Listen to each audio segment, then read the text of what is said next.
Steven from Frachelli, and welcome to my kitchen.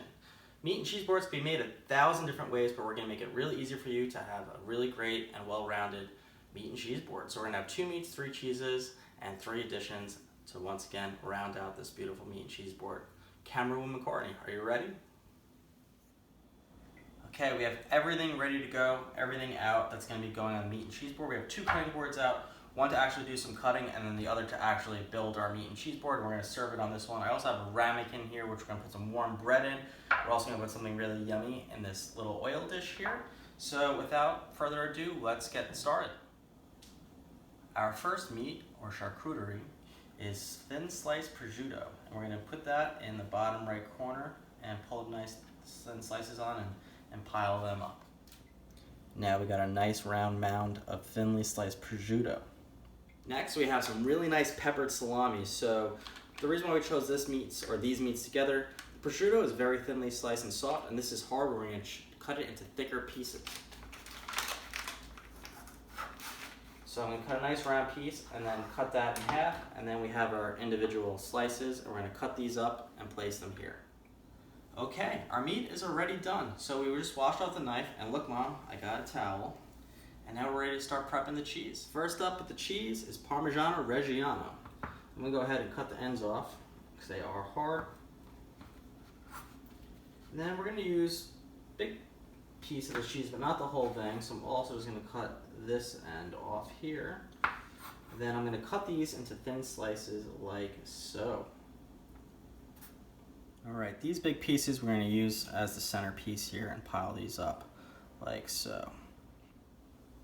So with the cheeses, we wanted to have some contrast. The Parmigiano Reggiano is very sharp and hard, and then we're going to go to something a little bit more in the middle next, which is a nice Gruyere cheese. So also with the Gruyere cheese, definitely check out our French onion soup recipe that uses this cheese.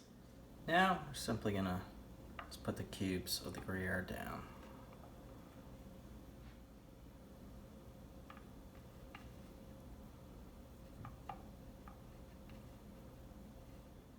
For our third cheese, we're going even softer and have a nice log of goat cheese. I'm just going to cut a big piece of it and put it down in the other corner.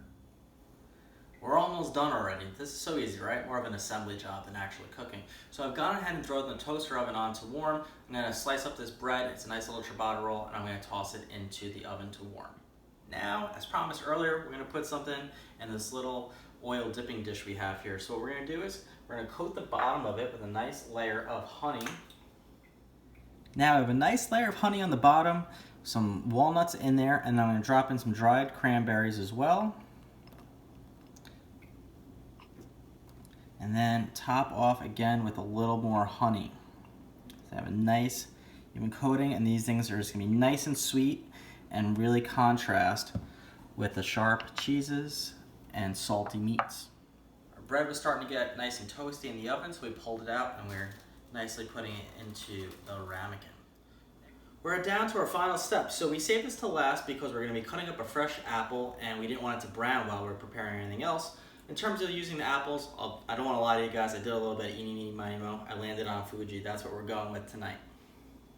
So I'm just going to cut the apple in half and then just cut it into nice slices. And with the apples down, we have our meat and cheese board complete. All right, our meat and cheese board is ready to eat. Let me turn around and show it to you guys. Thank you so much for watching the video. We are a very new channel, so please like and subscribe if you liked it. And in the meantime, bon appetit.